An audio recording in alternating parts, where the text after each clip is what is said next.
Makasih pemirsa, balik lagi di Grebek. Datrimo sudah menjadi korban penganiayaan oleh tetanggonya, Susanto alias Ahok, yang balik di Jalan Bengkalis Puncak Sekuning, Kecamatan Ilir Barat 1, Palembang.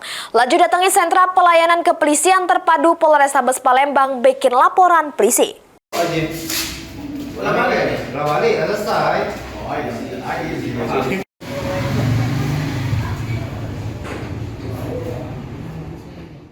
Nasib apes yang dialami Susanto alias Ahok yang balik di Jalan Bengkalis Puncak Sekuning, Kecamatan Ilir Barat 1, Palembang sudah menjadi korban penganiayaan oleh tetanggonya dewek.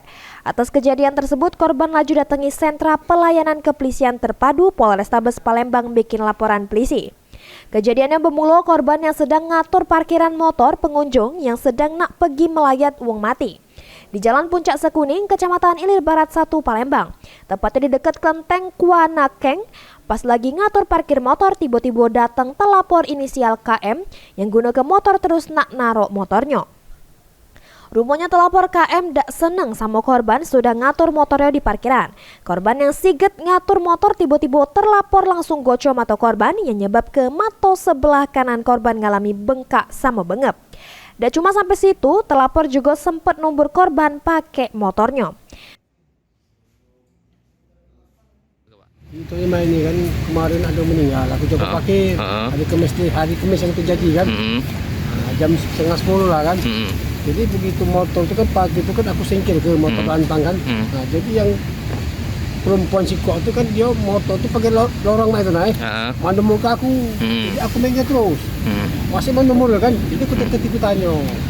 Namanya Kim Ing kan, aku Ing gitu kamu cari balak terus yang aku awak cewek kan, aku minder terus dengan kamu, udah langsung koconya. Itulah pasti itu. Oh, jadi cewek ngocok kita dia? Iya, tapi garis tua. Oh ya, dia tuh ada sebelum dengan kita tuh ada masalah tak? Kata masalah? Iya, itulah Pak. Memang jadi semua di kampung itu musuhnya kalau. Di Puncak Sekuning itu semuanya musuh kalau. Itulah Pak itu. Jadi masalahnya tuh masalah motor tuh lah, kita parkir motor itu dia tidak senang nggak ya? Nah, ini laporan korban sudah diterima oleh pihak kepolisian dan bakal ditindaklanjut oleh Satreskrim Polrestabes Palembang. Suryadi, PAL TV.